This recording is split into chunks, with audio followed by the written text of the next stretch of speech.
The Indian External Affairs Ministry has warned NATO against any threats to India's oil and energy security.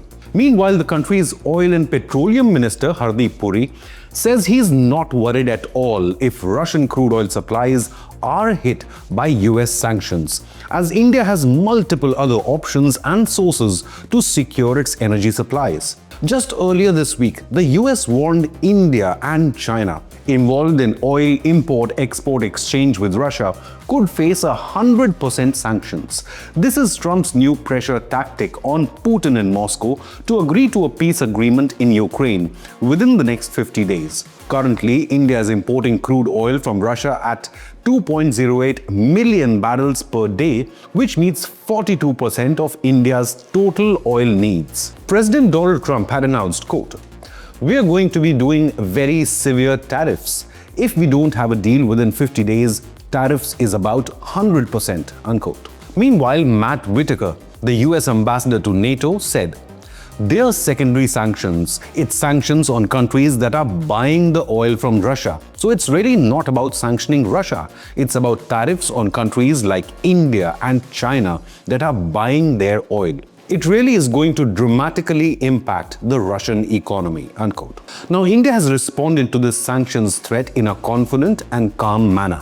India's oil minister Hardeep Puri added, "I'm not worried at all. If something happens, we'll deal with it. India has diversified the sources of supply and we have gone, I think, from about 27 countries that we used to buy from to about 40 countries now," unquote. Hardeep Singh Puri mentioned other alternatives that are new oil suppliers in the market and would benefit India in the future.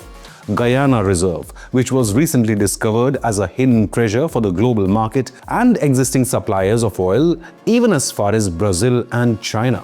Whereas India's Foreign Ministry spokesperson responded firmly, saying, quote, "Securing energy needs of our people is understandably an overriding priority for us. In this endeavor, we are guided by what is on offer in the market and by prevailing global circumstances," unquote. The chairman of Indian Oil Corporation, A.S. Sahne, in his statement added, "If Russian supplies are hit, we will go back to the same template as was used pre-Ukraine crisis when Russian supplies to India were below 2%, unquote. India's oil imports from Russia have increased drastically in the first half of this year. Reliance Industries Limited and Nayara Energy are the private refineries that are actively purchasing oil from Moscow, making it half of the total purchases from that country alone. There are other nations that have traditionally been the primary source of crude oil for India. Now, these include Iraq, Saudi Arabia,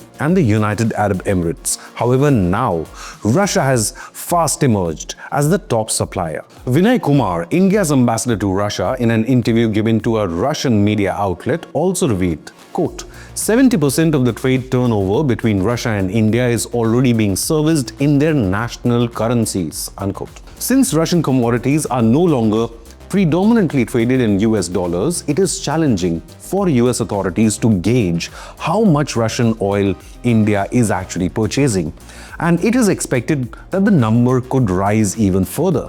Kumar said how the crude oil will continue to flow into India because of private ownership, saying, quote, "Import of oil occurred from whichever sources they find the most competitive price-wise and are most sustainable," unquote. Meanwhile, India is focusing on a major oil discovery of its own. The government's approach has shifted now, according to Oil Minister Hardeep Singh Puri, and the country is trying to locate possible hidden oil reserves. The government is carrying out activities to explore the Andaman region, with an aim of a huge oil discovery. State-run companies including Oil and Natural Gas Corporation and Oil India Limited have started the drilling process as a joint project and are waiting for something huge. Both the companies have been allotted 2 blocks each of the Andaman Basin. The ONGC has acquired 2 blocks located in deep and ultra-deep waters of the Andaman Basins. These were awarded under the 6th round of the Open Acreage Licensing Program. Similarly, Oil India Limited holds 2 shallow water blocks in the Andaman Basin, which it obtained during the 3rd OLAP round. But why is India so interested in the Andaman region? The country is majorly dependent on foreign imports to fulfill its domestic requirements of oil. Statistics say nearly 90% is imported, which is a complete reliance and dependence on other nations. Similarly, around 50% of gas requirements are also imported by India, making it another reason to explore previously unexplored territories. Also, India's crude oil output dropped to 28.7 million metric tons in 2024-25 compared to 29.4 MMT in the previous fiscal year, according to the Oil Ministry.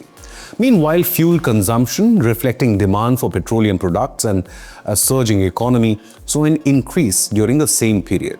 But what do you believe? Amid sanctions threats and intense geopolitical turmoil, should India speed up its oil exploration near the Andaman?